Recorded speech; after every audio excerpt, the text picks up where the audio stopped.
구독하기. 결혼 7년 차, 아이 하나 키우고 있는 맞벌이 엄마입니다. 오늘 이혼을 생각하며 누구에게도 하지 못하는 말을 하려고 글을 씁니다.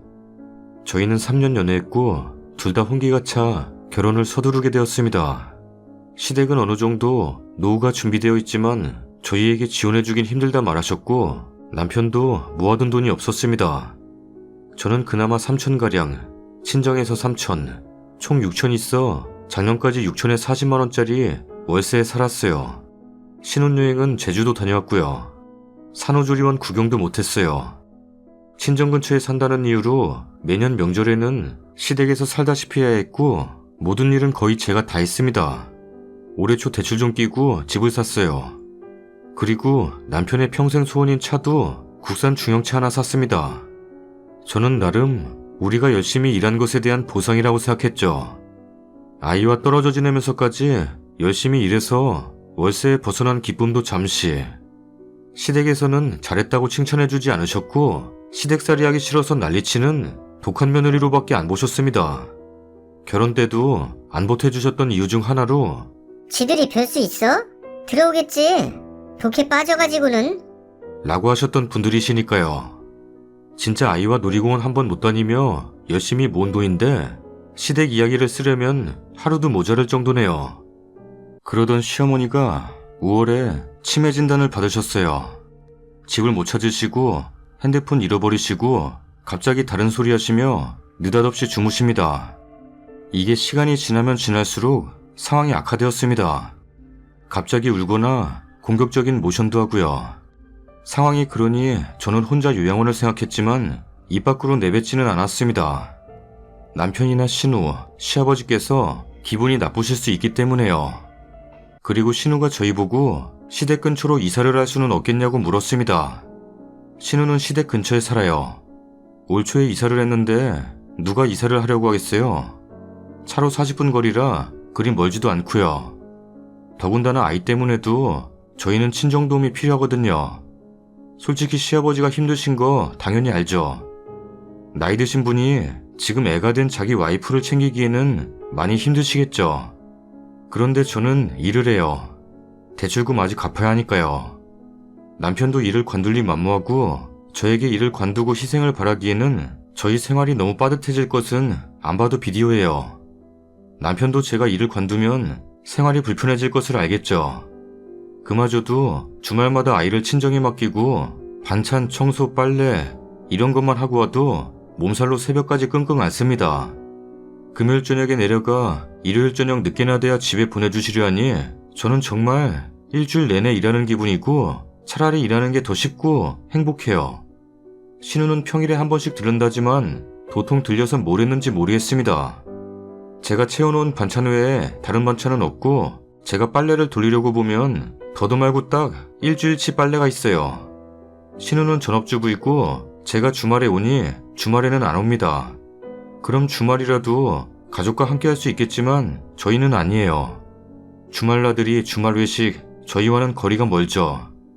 그래도 남편이 알아주겠지. 이게 도리겠지 하며 버텼어요. 누구는 금요일 퇴근만 기다리지만 저는 아니었어요. 그리고 8월 둘째 임신 소식을 들었습니다. 계획에 있던 임신은 아니었지만 너무 감격스럽고 올해 나에게는 너무 좋은 일만 생기나 싶을 정도로 행복했습니다. 친정부모님께도 둘째 임신했다고 면목 없지만 둘째도 잘 부탁드린다고 꼭 효도하겠다며 죄송한 마음을 비췄고 엄마 아빠는 정말 많이 축하해 주셨습니다. 일하는 게 안쓰럽다며 따로 500만원도 주셨어요. 그리고 둘째 임신 사실을 알고는 신우와 시아버지에게 말씀드렸어요. 임신했고 계속 주말에 가서 노동 못한다고요. 그랬더니 나을 생각이야? 돈 보내줄 테니까 치워. 시기가 이런데 임신이 무슨 소리냐? 근데 임신한 건 한 거지 왜 주말에 못 오냐? 어차피 임신했으니까 차라리 일을 관두고 여기서 같이 생활해라. 랍니다. 그런 이야기를 남편과 함께 듣고 남편은 아무 말 없이 가만히 있었습니다. 이제 시어머니는 배변 활동도 제대로 못 하시는데 그걸 며느리인 제가 하는 게 맞는 거였나요? 시어머니 이름으로 연금도 나오는데 요양원에 보내는 게 그렇게 천륜을 어기고 지옥불에 떨어질 일인가요? 남편과도 수차례 말다툼을 했어요. 남편은 조금만 더 할 수 있는 데까지 해줄 수 없겠냐? 나는 남자고 엄마는 여자니까 나보다는 차라리 너가 낫지. 아들인 줄도 모르고 본인 이름도 오락가락 하시는데 엄마는 여자니까 라는 말이 나오나요? 자기 누나도 안 하려는 걸 저는 왜 그렇게 몇 달 동안 종년처럼 했나 싶어요. 그리고 금요일 저녁 유산했습니다. 극심한 스트레스로 유산한 거겠죠. 목요일 저녁부터 내일 가자. 내일 안 갈 거냐?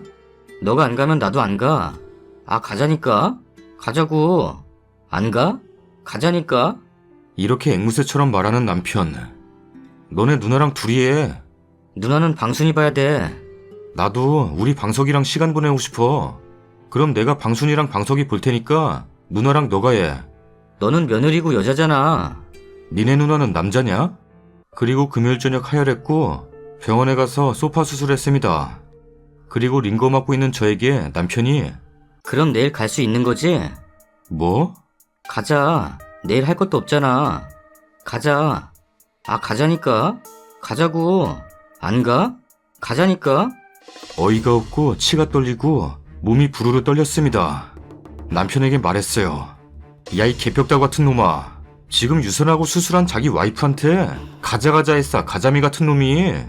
제정신이야? 내가 걱정도 안 돼? 와, 진짜 어이가 없다. 남자로서 남편으로서가 아니라 인간으로서 그러면 안 되는 거야.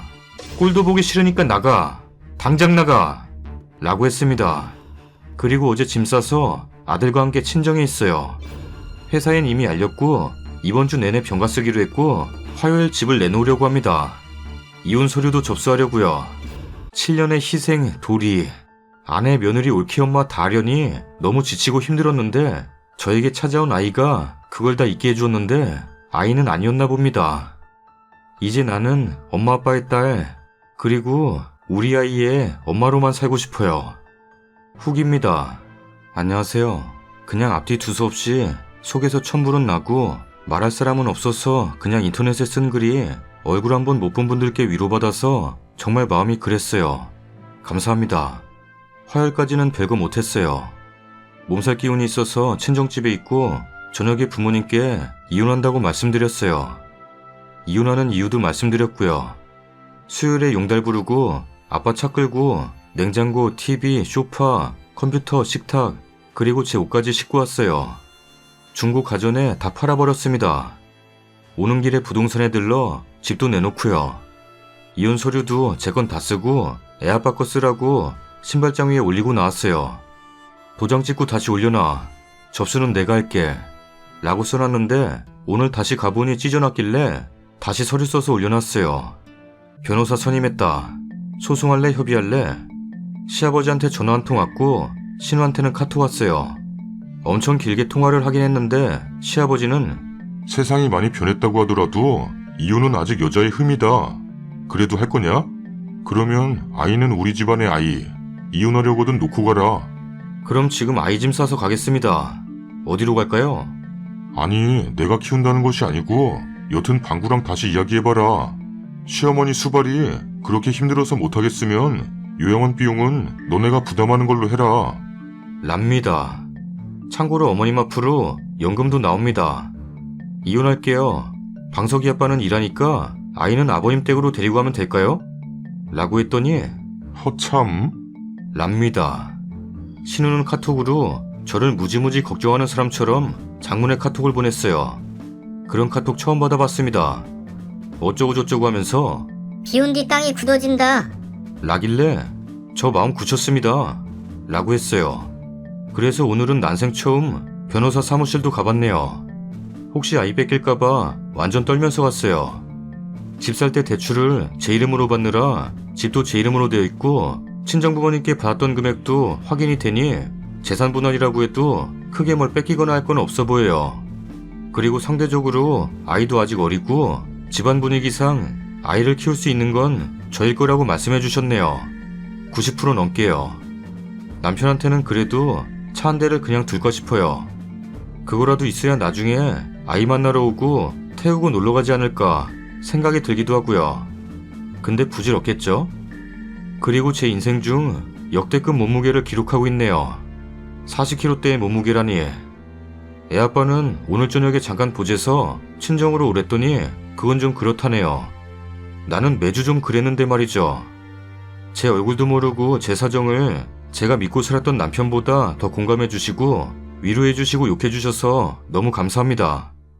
이혼녀로 사는 거, 한부모 가정으로 아이를 키워야 하는 것이 아이한테 어떤 아픔이고 상처일지 저는 다 알지 못하지만 행복한 가정에서 살아야 아이가 행복할 수 있다는 말을 믿기에 오늘은 아이한테도 조심스럽게 이야기도 해보려고요. 다시 한번 감사합니다. 다음 사연입니다. 저는 홀어머니 밑에서 자라긴 했지만 딱히 금전적인 부분에 대한 어려움 없이 넉넉하게 자랐습니다. 딱 20에 대학 들어가 23살 대학 졸업과 동시에 2년 사귄 남자랑 결혼했다가 4년 만에 이혼했어요. 끔찍한 시집살이와 남편의 무심함 덕분에 이혼할 때쯤 키가 165인데 체중이 44kg까지 내려갔었고 두 번째 아이를 유산하는 것과 동시에 이혼 소송에 들어갔습니다. 그때 이혼 소송을 도와준 것이 지금의 새언니입니다. 당시엔 오빠의 여자친구였고 법조계 쪽으로 아는 분이 많아 언니의 인맥으로 좋은 이혼 전문 변호사분의 도움을 받았습니다.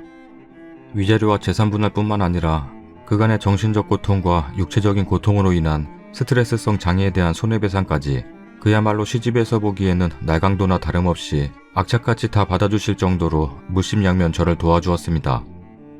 전 그 4년간의 결혼 생활에 의한 충격으로 심각한 우울증과 탈모를 겪었고 이혼 후에도 자다가도 뱃속에서 애가 움직일 것 같은 느낌에 기겁하며 깨어나길 반복할 정도로 유산에 대한 트라우마가 생겼습니다. 이때 절 가장 많이 위로하고 도와준 것도 지금 새언니였어요. 오빠 여친이기 이전에 같은 여자로서 이렇게 고통스러워하는 거 두고 못 본다며 제 손잡고 정신과 치료받으러 다녀준 고마운 사람입니다.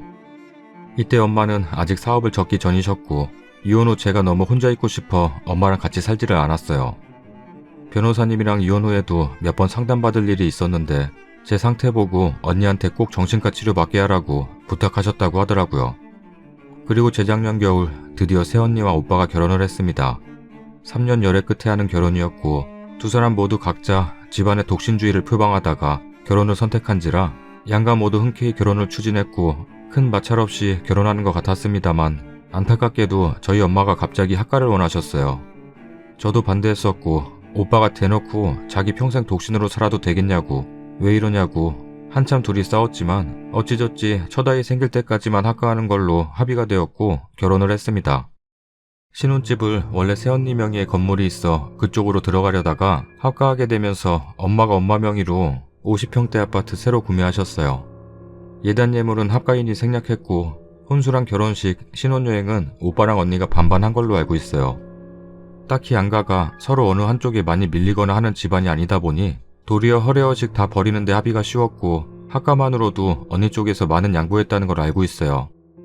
저한테는 생명의 은인 같은 새언니인지라 감히 신혼노릇 따위 할 생각도 없었고 저희 엄마도 친딸이 아니라 귀한 며느리로 모시겠다는 말을 입버릇처럼 하실 정도였어요. 신행 이후 바로 학가한 후에 오빠가 한창 해외 출장으로 바쁘던 시기에는 새언니 주도로 엄마랑 저, 새언니 셋이서 제주도 여행도 다녀오고 했네요. 합가했지만 새언니 싹싹하고 다정다감한 성격으로 엄마랑 잘 지내는 것 같았고 항상 먼저 연락해 저 챙겨주는 거 감사했고요. 한 달에 한 번은 저 혼자 사는 집안까지 내려와 밥 같이 먹고 밤새 대화하고 자고 갔습니다. 새언니가 저보다 한참 언니다 보니 앞으로 살아갈 방향에 대해서도 많은 조언을 해주었어요.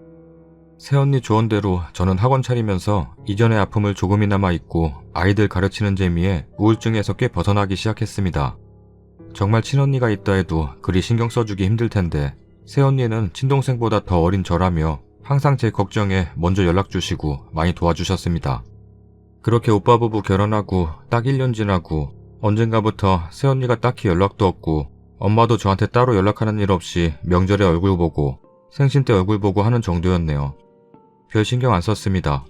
바쁘면 연락하기 힘든 건 사실이고 제가 딱히 먼저 안부 연락하는 것도 스트레스가 될 수 있겠다 싶어 새언니가 한가할 때 연락하시겠지 아니면 명절에 보면 되지 그리 생각하고 말았어요.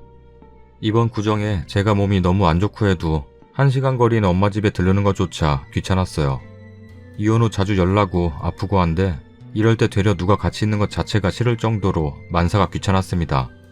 짜증도 심해지고요. 그래서 그냥 혼자 앓고 정 안 되면 응급실 가요. 그래서 구정엔 전화 한 통으로 엄마랑 인사만 하고 오빠한테 전화하고 말았습니다. 새언니한테 얼굴 뵈러 못 가 죄송하다고 전해달라고 했고요. 그래서 전 오빠네 가족에 어떤 일이 벌어지고 있는지 정말 전혀 몰랐습니다. 며칠 전 엄마가 한동안만 제 집에 있으면 안 되겠냐고 전화가 왔어요.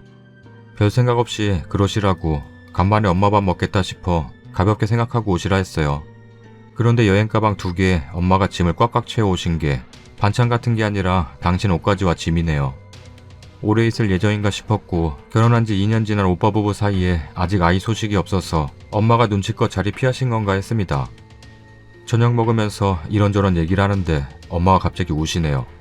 얼마나 서러우셨던 건지 밥상 위로 눈물이 줄줄 흐르는데 뭔 일인가 싶었습니다. 얘기를 들어보니 너무 충격이었어요. 작년 여름쯤 새언니가 엄청 아파서 일을 쉬게 됐어요. 언니네 아버님이 대표로 계신 곳이라 복직에 걸림돌도 없어 기왕 쉬기로 한 거 나이도 있고 하니 아이 낳고 좀 키워놓고 복직하겠다고 하더래요. 그때부터 엄마랑 언니랑 하루 종일 같이 있게 되었어요. 여기까진 저도 작년 추석에 얘기를 들었으니 알고 있었고요. 그런데 추석 이후로 회사 간 오빠가 자꾸 엄마한테 전화를 걸어 괜찮으시냐고 확인할 때까지만 해도 별 생각 없이 우리 아들 효자구나 싶었대요. 그런데 점점 전화도 자주 오고 같이 식사하거나 집에 같이 있을 때 오빠가 자꾸 엄마의 작은 실수들에 심각한 얼굴을 하더래요. 잔소리만 좀 해도 엄마 대체 왜 그래? 지금 정확하게 상황 인지하신 거 맞아? 라며 정색하고 대꾸하고 손목 힘이 빠져 그릇 놓쳐 식탁에 쏟거나 하면 엄마 정말 괜찮아? 지금 뭐 하신 줄 알아? 뭐 이런 식으로 자꾸 정신 나간 노인 취급을 하더랍니다. 그러더니 얼마 전엔 진지하게 치매 검진 한번 받아보자고 혹시 모르는 일이라고 오빠가 너무 진지하게 얘기를 했대요. 그때 엄마가 너무 충격을 먹고 울고불고 난리가 났는데 오빠가 그래도 꼭 한번 받아보자고 했다네요. 치매는 초기에 알면 예방도 할 수 있다며 어쨌든 엄마가 완강하게 거부하면서 일단락은 되었다고 해요. 저희 엄마 65 되셨는데 어디를 봐도 50대 초반으로 보이실 정도로 젊어 보이세요. 말씀하시는 거나 행동하시는 거에 뭐 문제가 있는 것 같지도 않으셨고요. 저도 좀 벙쪄서 오빠가 미친 건가 싶은 심정으로 얘기를 들었는데 며칠 전에 마지막 사단이 났대요. 저저번 주 일요일에 오빠가 약속 있어 아침에 나가고 새언니랑 점심을 먹고 있었대요. 엄마가 일상적인 얘기 좀 하다가 빨래 관련해서 몇 마디 하셨대요. 니네 빨래는 이제 네가 집에 있는데 네가 하는 게 맞지 않냐? 라고 하니 새언니가 어머님이 저희 방 뒤져서 가져가지만 않으시면 제가 할 건데요. 라고 대답했대요. 엄마 입장에선 하도 빨래를 방에 박아두고 냄새날 때까지 두니 답답해서 꺼내다 하신 건데 새언니가 그렇게 대답하니 순간 속으로 욕이 탁 나오려고 했대요. 그래도 꾹 참고 앞으로는 빨래방에 두지 말고 바로바로 꺼내다 해. 어쨌든 내 집에 사는데 난 좀 깨끗하게 살고 싶다. 그러셨대요. 그랬더니 새언니가 숟가락 딱 내려놓더니 엄마 노려보면서 그럼 분가하게 해달라고 이대로라면 절대 애 안 생긴다고 했대요. 어머님 지금 정신적으로 문제 있는 거 모르시겠냐고 치매시라고 말했대요. 자꾸 이러시면 어머니 요양원 가시는 거밖에 방법이 없다고. 그 순간 엄마가 정말 화가 나서 숟가락 집어 던지셨대요. 너 지금 어디다 대고 막말이야? 라고 화내시면서 말했는데 새언니가 코웃음 쳤고 엄마 정말 화나서 밥그릇이랑 국그릇 확 밀고 벌떡 일어나서 정말 뺨이라도 한 대 치려고 하셨대요. 근데 그때 오빠가 들어왔다네요. 그리고 식탁에 음식 다 흐트러지고 엄마 화난 얼굴 보더니 바로 엄마한테 지금 뭐 하시는 거냐고 병원 가자고 소리쳤답니다.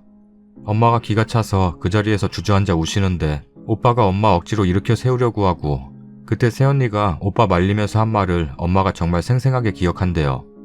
오빠 어머님 상태 알면서 소리치고 하지 말라고 원래 자기가 뭐 하시는지 모른다고 순간순간 이럴 때마다 화내고 그럼 상태 더 안 좋아진다고. 네, 새언니가 그동안 오빠한테 계속 바람을 넣은 거래요. 아마도 엄마를 계속 치매 환자 취급을 하면서 오빠를 설득한 것 같다고. 그날 이후로 오빠는 병원 가자고 아침마다 말하고 엄마는 도저히 견딜 수가 없어 저희 집으로 피신을 오신 거였어요. 제가 그 얘기 듣고 너무 충격적이고 황당해서 이틀 내리 고민을 했습니다. 저한테는 너무 고맙고 은혜를 갚아야 할 새언니지만 멀쩡한 엄마를 치매 환자로 몰고 가는 것만큼은 막아야 하는 게 아닐지 내가 알던 새언니와 엄마에게 듣는 새언니의 모습이 너무 달라 혼란스러웠어요. 며칠의 생각 끝에 토요일에 학원 마치고 새언니한테 연락을 했습니다. 만나서 얘기 좀 하자고.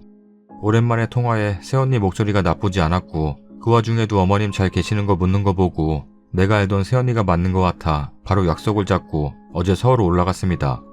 오랜만에 만난 새언니 말랐더군요. 이게 뭔가 싶었습니다. 저보다 5살이 많음에도 저보다 어려 보이던 새언니 같지가 않았어요. 좀 걱정스럽기도 했지만 당장 우리 엄마 일이 더 신경 쓰인지라 몸 안 좋냐는 인사는 건성으로 때우고 언니한테 본론부터 꺼냈어요. 우리 엄마한테 대체 왜 이러는지, 왜 멀쩡한 사람을 치매로 몰아가는지, 그리고 엄마한테 들은 새언니의 행동들, 며느리의 도리 따지기 전에 인간적인 도리가 아니지 않냐.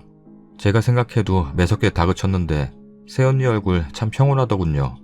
그리고 엄마가 말한 그 코웃음을 픽픽 웃더군요. 처음 봤습니다. 그런 모습. 그리고 새언니가 쭉 얘기를 하기 시작하는데 소름이 끼쳤습니다. 어째서일까요? 엄마가 나에게 한 말들보다 새언니가 하는 말들이 더 마음에 와닿고 있을 법한 것은 제가 당해봐서입니다. 아직 자고 있는 부부방에 들어가 빨래를 챙겨 나오며 혀를 차는 우리 엄마. 냉장고에 반찬 잔뜩 해놓고 새언니랑 밥 먹을 때는 찌개 하나에 김치에 나물 쪼가리만 꺼내는 우리 엄마.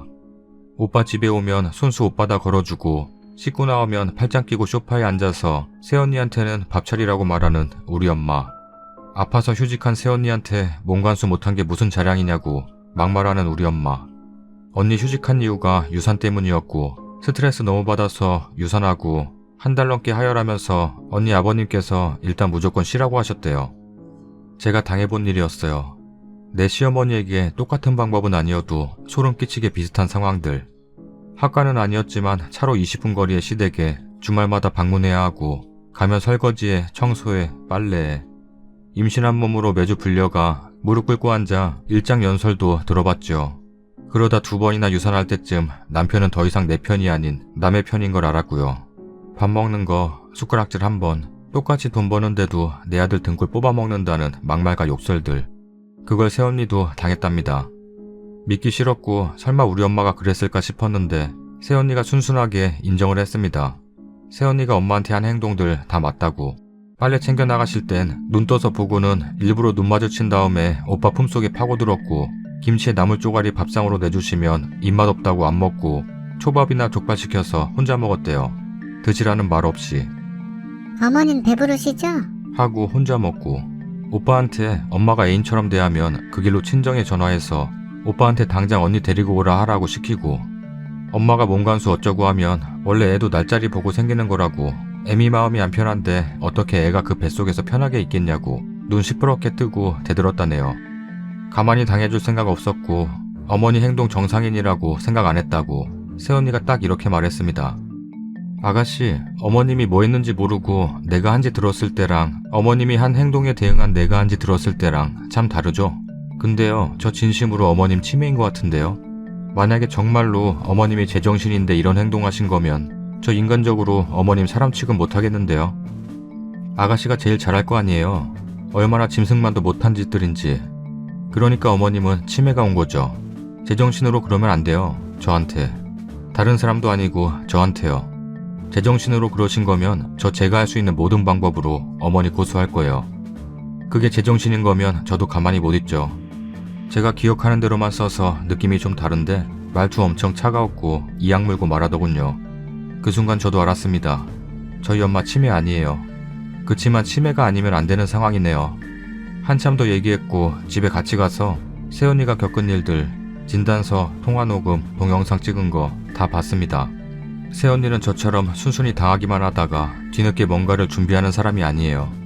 애초에 뭔가 이상하다 싶은 순간부터 전부 기록해 두었더군요. 그러니 오빠도 이해할 수밖에 없었겠죠. 우리 엄마가 지독하게 나쁜 시어머니라는 걸 인정하느니 그냥 치매기가 생기기 시작했다고 인정하는 게 마음이 편할 수도 있으니까요. 집에 왔습니다. 엄마 붙잡고 저 미친 듯이 울었어요. 제가 너무 우니 우리 엄마가 그년이 너한테까지 뭐라 하더냐? 라고 말이 안 먹히는 불려시라고 합니다. 오빠 빨리 이혼시켜야 한다고 저 끌어안고 울려고 하시는데 소름이 끼쳤어요. 우리 엄만데 나한테는 하나밖에 없는 내 엄만데 시어머니랑 겹쳐 보였어요. 소름 끼치게 징그럽고 역겹고 소리를 질렀습니다. 엄마 정말 이랬냐? 진짜냐? 아니라고 믿고 싶은데 엄마가 말하고 행동한 거 녹음이며 동영상이며 다 있다. 엄마만 모르고 오빠랑 언니는 그거 다 보고 다 안다. 나도 봤다. 그러니 우리 엄마, 가엾은 우리 엄마, 순간적으로 넋을 놓는 게 보였습니다. 저는 이 표정을 한번 봤어요. 제가 이혼 소송 걸고 결과적으로 승소했을 때의 시어머니의 얼굴이랑 똑같네요. 새언니 말이 맞네요. 아니 증거는 다 있었고 그저 심정적으로 차라리 우리 엄마가 치매인 쪽이 낫다고 저도 생각하고 말았어요. 어떻게 자기 자식이 무슨 일 당했는지 알면서 내가 얼마나 미쳐갔는지 알면서 내가 당한 그대로를 다른 집 딸에게 귀하디 귀한 며느님이라고 해놓고 자기 딸 살려준 생명의 은인에게 엄마 붙잡고 흔들고 울고 불고 비명 지르고 기어이 토하고 쓰러졌다가 깼습니다. 방구석에 엄마가 쪼그리고 앉아 울고 있더군요. 얘기를 해봤습니다. 왜 그랬냐고. 딴소리 하실 생각 마시라고. 엄마 딸 무슨 일 당하고 이혼했는지 모르냐고. 유산한 언니한테 몸간수 운운했냐고. 밥 가지고 사람 서럽게 하고 오빠 없을 때 막말하고. 그거 누가 당하고 산 건지 기억이나 하냐고.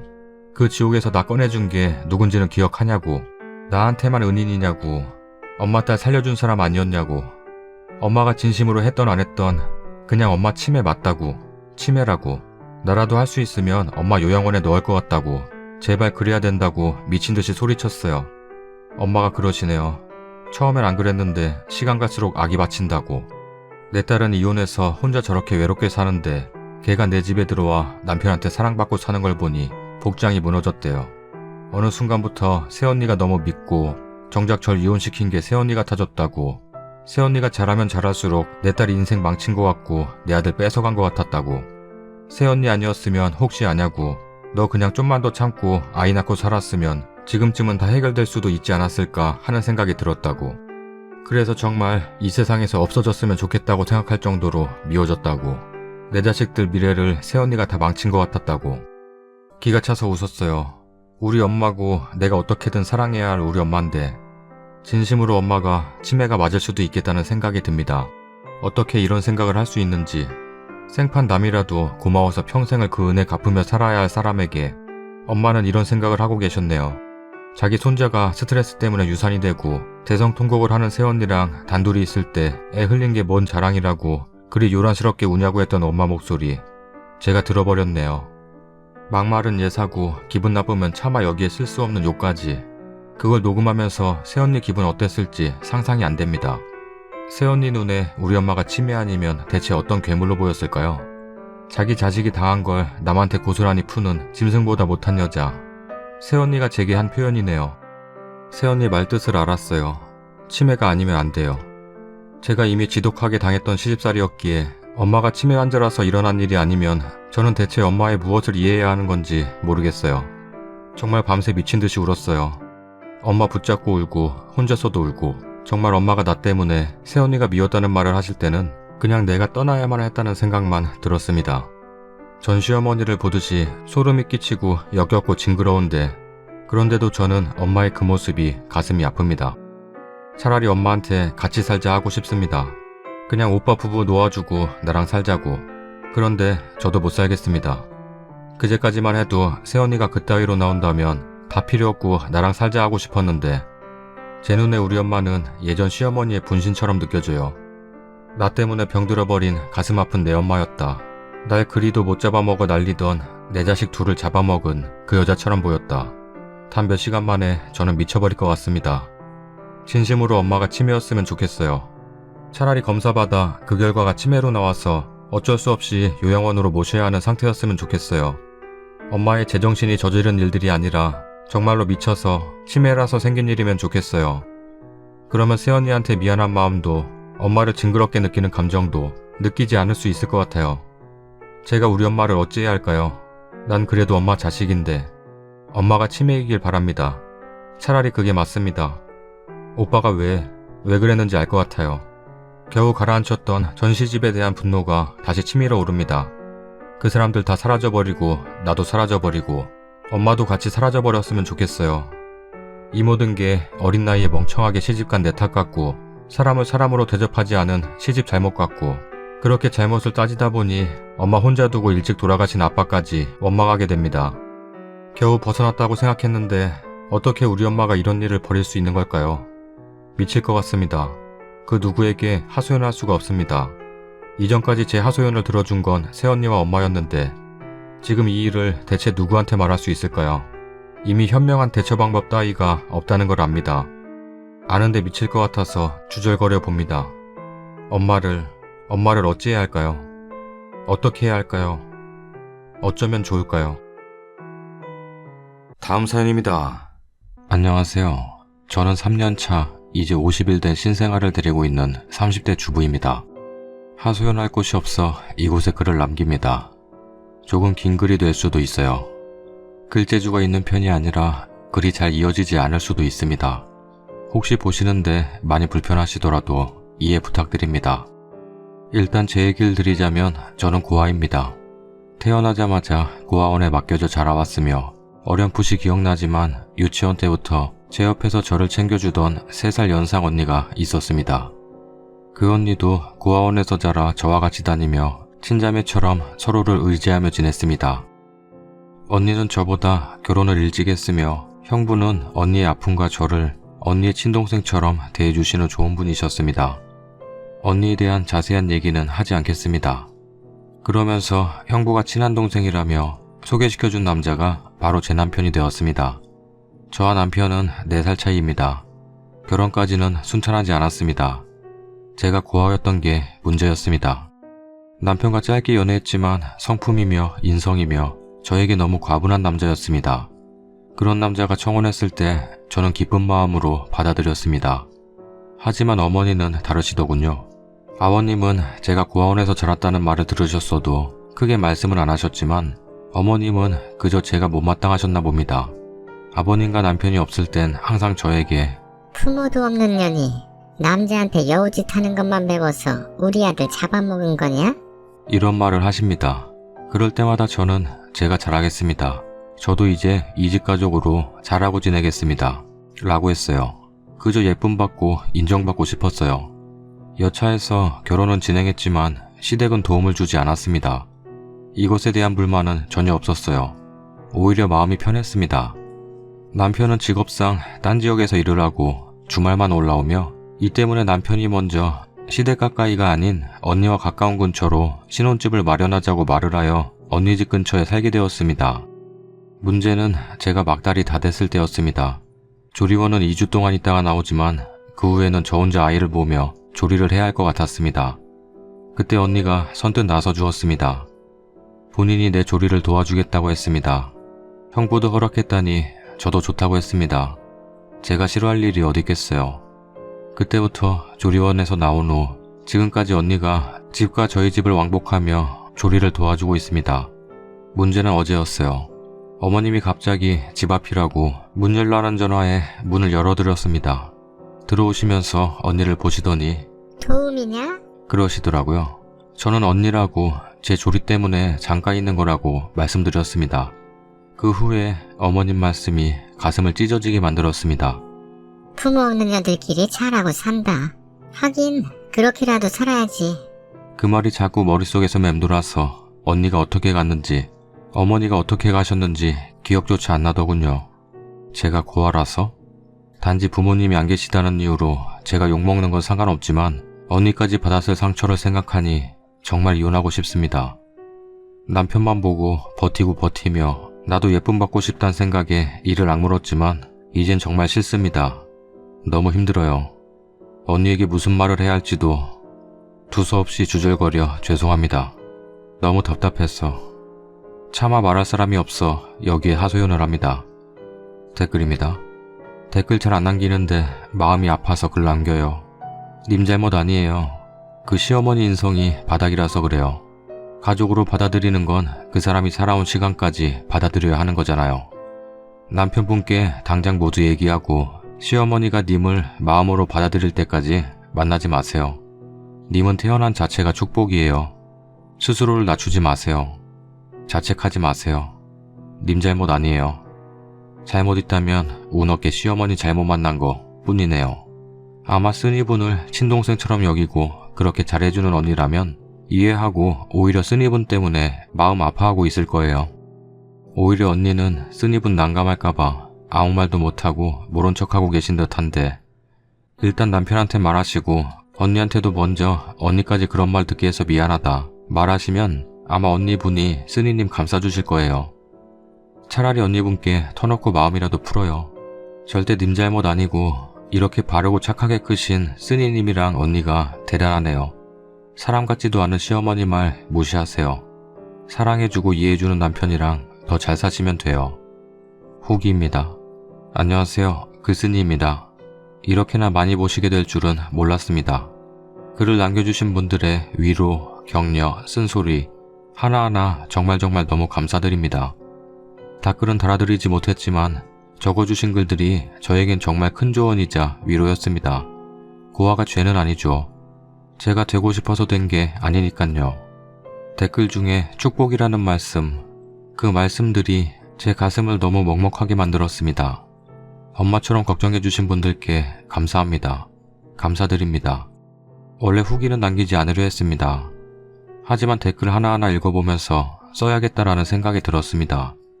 하루가 너무 길었네요. 또 한 번 긴 글이 될지도 모르겠습니다. 원래 토요일에 오는 남편은 일이 바빠 월요일에 왔네요. 남편이 오기 전 언니와 얘기를 나눴습니다. 언니가 이랬었냐고, 왜 얘기를 안 하냐고, 제부도 이 사실을 아냐고, 바보같이 왜 그러나며 저보다 더 가슴 아파하고 서로 많이 울었습니다. 언니는 제부에게 꼭 얘기를 하라고 하네요. 내가 아는 제부라면 어떻게 해야 할지 잘 알 거라고. 남편이 올라온 날 애기 재워놓고 말했습니다. 나 그동안 너무 힘들었다고. 3년 동안 어머님이 내가 고아라고, 당신 아내로도 우리 딸 엄마로도 당신 집 며느리로도 인정 안 하신다고. 일요일에 말도 없이 오셔서 언니와 나 이런 소리 들었다고. 남편은 충격받았는지 아무 말을 안 했습니다. 그러곤 기다리라며 밖으로 나갔습니다. 2시간 정도 지나자 남편이 들어오고 말을 꺼내더군요. 당장 엄마한테 전화해보라고, 내가 왔다는 소리 하지 말고 자기를 믿고 그때 한 말 사과하시라고 말하라고. 무서웠습니다. 무서웠지만 남편은 너무나 확고하게 자기를 믿으라고, 괜찮다고 전화하라고. 어머님께 전화를 걸었더니 왜라는 짜증나는 목소리, 마음 굳게 먹고 말씀드렸습니다. 저희 집 오셔서 한 말 사과하셨으면 좋겠다고. 나는 어머님한테 그런 말 들을 이유 없다고.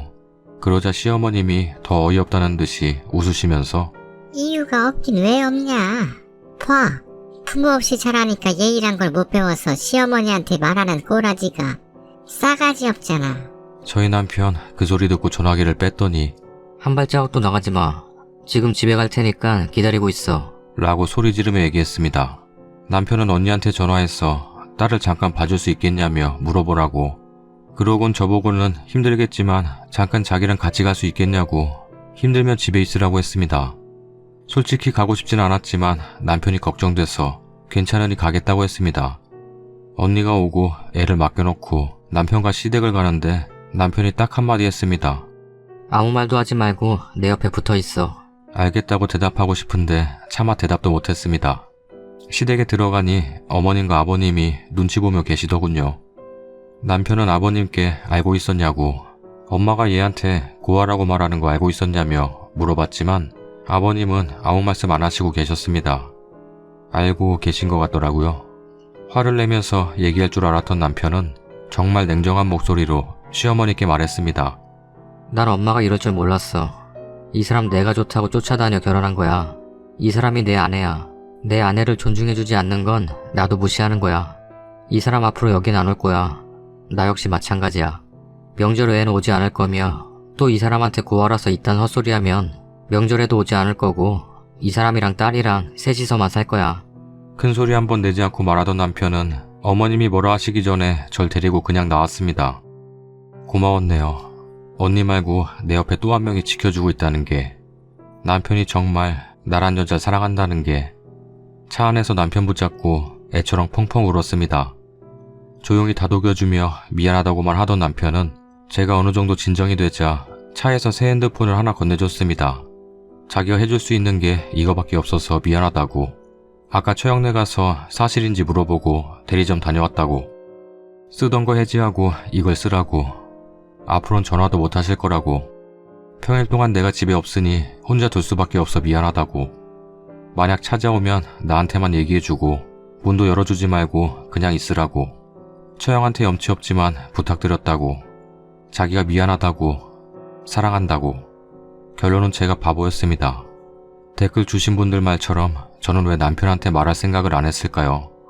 괜히 저 때문에 가족 사이 틀어질까봐 참고 있었는데 제가 너무 멍청이였습니다. 이제 독하게 마음먹고 살려고 합니다. 제 딸 아이가 크면 저 때문에 애가 이렇다는 소리 안 듣도록 독하게 마음먹고 어머니가 오셔도 이제 안구 필요합니다. 아마 이번 주는 안 오시겠죠. 누군가에게 화를 내고 모질게 대한다는 건 처음이지만 독해지겠습니다. 마지막으로 감사드립니다. 한 분 한 분 찾아뵈어 감사하다고 손잡으며 인사드리고 싶지만 글로나마 감사하다는 마음을 담습니다. 자작이라고 생각하시는 분들은 다행입니다. 저 같은 일을 겪거나 주변 분들이 없기 때문에 그렇게 생각할 수도 있다고 생각됩니다. 오히려 다행입니다. 저 같은 분들이 많지 않아서. 혹이라고 쓴 글도 길어졌네요. 글재주가 없어 제 얘기가 얼마나 잘 전달이 되었는지는 모르겠습니다. 들어주셔서, 응원해주셔서, 걱정해주셔서 정말 감사드립니다. 기죽지 않고 떳떳하게 잘 살겠습니다. 감사드립니다. 댓글입니다. 와, 진짜 저런 남자가 있나? 진짜 신기하다. 환상 속 남편이네 완전. 와, 님 처음 글에 태어난 자체가 축복이라고 썼던 사람이에요. 그때도 첫 댓글을 쓴 걸로 기억하는데 오늘도 우연히 제가 마음 다독이시는데 도움이 됐다니 너무 좋네요. 그리고 사이다 고기도 너무 반갑고요. 너무 좋은 남편분 만나셨네요. 정말 잘 됐어요. 앞으로 행복하실 일만 남았습니다. 더욱 행복하세요. 다음 사연입니다. 며칠간 고민했습니다. 누구한테 말하고 묻기도 수치스러워 그냥 혼자 생각만 했습니다. 며칠 전 월요일에 있었던 일입니다. 남편과 저는 주말 부부입니다. 주말 부부가 된 지는 6개월 되었습니다. 남편은 서울에 근무하고 저는 직장 때문에 지방에 있습니다. 남편은 금요일이면 어김없이 내려와서 일요일 저녁에 다시 서울로 올라갑니다. 남편은 성실한 사람이고 자상한 사람입니다. 꼼꼼한 성격으로 우리 집은 돈 관리도 그 사람이 합니다. 그 사람의 외도는 의심해보지 않았습니다. 그 사람이 이상한 걸 다운받아서 봐도 회사 직장 동료들과 술집에 가고 아가씨를 불렀다고 해도 기분 나빠서 툴툴거리긴 했어도 그 사람의 말대로 그냥 남편은 앉아만 있다고 생각했습니다. 며칠 전에 있었던 일입니다. 새벽 2시 6분에 제 핸드폰으로 남편의 카드 사용 내역이 날아왔습니다. 나이스 현금 지급기에서 현금 30만원을 인출했다는 겁니다. 그러더니 다시 2시 9분에 현금 20만원을 추가로 인출했다고 문자가 날아오더군요. 순간 이거 뭔가 이상하다고 생각해서 남편한테 전화를 했습니다. 남편은 현금 서비스 같은 거 받지 않거든요. 그것도 그 새벽에 2시 9분부터 2시 40분까지 계속 전화를 했습니다. 받지 않더군요. 그리고 중간에 전원이 꺼지기도 했습니다. 그리고 2시 40분이 되자 남편에게 전화가 왔습니다. 술을 엄청 먹었더라고요. 집에 들어가는 중이라서 전화를 못 받았다. 핸드폰 배터리가 나갔었다. 수십 통 전화 온 거 보고 놀래서 전화했다고. 현금 서비스는 왜 받았냐고 하니까 동료 직원들과 술 마시다 술에 너무 취했고 결제하고 오라고 아래 직원한테 카드를 줬더니 걔가 받았나 보다고 하는 겁니다. 그러더니 저한테 얼마나 나왔냐고 물어보는 겁니다. 제가 그게 말이 되냐고, 비밀번호도 모르는데 어떻게 현금 서비스를 받냐고 했더니 남편이 그러네 하더니 자기가 가르쳐줬다고 합니다. 카드도 못 돌려받았다고. 이 부분도 수상했습니다. 여자애는 술집에 갔냐고 다그치자 그렇다고 했습니다. 여자도 불렀냐고 하니까 처음에 끝까지 아니라고 하더니 나중에 남자 5명이서 가서 여자 3명 불렀다고 합니다. 현금 서비스 누가 받았냐? 다른 사람한테 카드를 비밀번호까지 알려주는 게 말이 되냐고. 그렇게 실랑이를 하는 동안 갑자기 전화벨이 크게 들리는 겁니다. 남편이 지내는 숙소에는 전화가 없습니다. 회사에서 방 2개짜리 숙소를 내줘서 거기에서 다른 사람하고 사는데 그 방에는 전화가 있을지언정 남편 방에는 전화가 없습니다. 순간 그곳이 모텔일 거라는 생각이 들었습니다. 남편에게 화상통화를 하자고 했습니다. 선뜻 그러자고 하더군요. 화상통화를 하니 남편은 원목색의 헤드가 놓인 침대에 누워있더군요. 하얀색 모텔용 베개가 2개 있었습니다. 하얀 시트에 하얗고 얇은 모텔용 이불을 덮고 윗옷을 모두 벗은 채 누워있었습니다. 그리고 침대 옆 협탁 위엔 까만색 전화기가 놓여 있었습니다. 남편은 화상통화로 그런 것까지 보이는 줄 몰랐겠죠. 원래 우리는 화상통화 같은 건 하지 않습니다. 남편도 그런 거 잘 모르고요. 그냥 자기 얼굴만 보여주려고 했겠지만 제가 본 건 분명히 모텔이었습니다. 남편에게 거기가 어디냐고 따졌습니다. 모텔에서 뭐 하는 거냐고 했습니다. 남편은 아니라고 박박 우기더군요. 나중에는 소리도 지르더군요. 지금 서울로 올라가겠다고 남편 숙소가 몇 호냐고 물었습니다. 가르쳐 주더군요. 그렇게 끊었습니다. 3시가 넘은 시간이었습니다. 그리고 계속 전화를 받지 않더군요. 서울 올라갈 준비를 하면서 3시 반에 전화를 다시 걸었더니 전화를 받더군요. 다시 화상통화를 했습니다. 이번에 제가 본 곳은 숙소였습니다. 전화 안 받는 사이 그동안에 숙소로 돌아간 거였어요. 저는 전화를 끊고 서울로 올라갔습니다. 숙소 앞에 도착해보니 그는 벌써 출근하려고 나와 있었습니다. 남편하고 차에서 얘기를 했습니다. 화를 내며 숙소엔 못 들어가게 하더군요. 지금 들어가면 옆방 사람은 아직 출근도 안 했는데 어떻게 생각하겠느냐며 끝까지 모텔이 아니라고 우기더군요. 현금 서비스도 자기가 받은 게 아니고 아래 직원이 받은 거라고. 그래서 제가 술집에서 카드로 계산하지 어떤 사람이 수수료까지 부는 현금 서비스를 받아 계산하냐고. 분명히 그것은 팁이었다고. 여자하고 2차 나가는 돈이라서 현금으로밖에 할 수 없었던 거 아니냐고 따졌습니다. 남편은 끝까지 아니라고 하더군요. 자기도 지금 정신이 없어서 어떻게 돌아가는지 모르겠다고 하더군요. 제가 카드 달라고 했습니다. 그러니까 자기는 카드 없으면 뭐로 쓰냐고 하더니 카드를 주더군요. 어제는 아직 돌려받지도 못했다는 카드가 그 사람 지갑에서 나왔습니다. 저는 차라리 술에 취해 모텔에 왔다고 하라고 했습니다. 차라리 너무 정신이 없었는데 일어나 보니까 모텔이라고 차라리 그렇게 말하라고 했습니다. 그래도 끝까지 아니라고 하더니 결국에는 인정하더군요. 모텔이라고. 그치만 아무 일도 없었다고. 아이들한테 부끄러운 짓은 안 했다고. 그 카드로 현금 인출한 사람이 자기가 너무 취했으니까 숙소도 모르고 하니까 모텔로 데리고 온 것 같다고 말하더군요. 주말에 내려오지 말라고 했습니다. 주말에 내려오면 내가 나간다고 했습니다. 미안하다고 사과하더군요. 정말 잘못했다고. 카드도 사용하지 않겠다고 하더군요. 필요하면 용돈 받아서 쓰겠다고. 무슨 생각하는지 아는데 그런 건 아니라고. 아닐 수도 있다고 생각해달라고. 그 이후로 전화가 와도 받지 않고 문자가 와도 답 안 했습니다. 남편한테 무슨 일이 있었던 걸까요? 남편은 문자로 자기를 믿어달라고 맹세코 부끄러운 짓은 하지 않았다고 화나는 건 이해하지만 너무 그러면 자기도 억울하다고 하더군요. 그저께는 집 전화로 전화와서 아이들도 입고 해서 받았더니 술에 취해서 장난스러운 목소리로 아직도 화났어? 하더군요. 바로 끊어버렸습니다. 남편은 새벽 2시 6분과 9분에 현금 서비스를 30만원, 20만원 받았습니다. 그리고 2시 9분부터 2시 40분까지 수십 통의 전화를 받지 않았습니다. 중간에 꺼져 있기도 했고요. 남편이 2시 40분에 저한테 전화를 했을 때는 모텔이었습니다. 모텔에 위도 뻗고 배까지 이불 덮고 누워있더군요. 남편은 술값 계산했다고 하지만 누가 카드로 계산하지 않고 현금 서비스 받아서 술값을 계산하나요? 그것도 다른 사람이 카드로 현금 서비스 받았다고 하는데 어떤 인간이 남의 카드로 현금 서비스 받아 술값을 내나요? 술에 취해서 모텔로 갔다는데 모텔 들어갈 정신 있는 사람을 숙소까지 택시 태워보내지 힘들게 모텔까지 데리고 갑니까? 그리고 모텔에서는 왜 30분 동안 전화를 안 받았을까요? 모텔에 왜 옷까지 홀딱 벗고 누워있을까요? 모텔인데 왜 화상통화를 했을까요? 그 사람은 처음이 아닐 겁니다. 만약 다른 여자랑 처음이었다면 놀라고 수치스러워서 그렇게 침대에 대자로 누워서 전화 못하죠.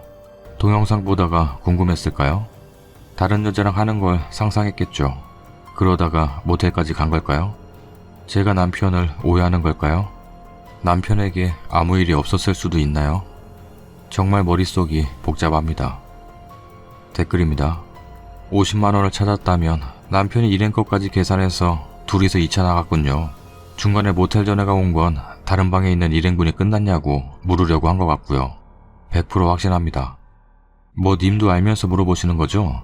혹시나 하면서 믿고 싶은 맘 이해하겠는데 남편분 이제까지 주말 부부라 아주 자유롭게 사셨구만. 이번에 이런 식으로 들킬 거라 상상도 해본 적 없을 거예요.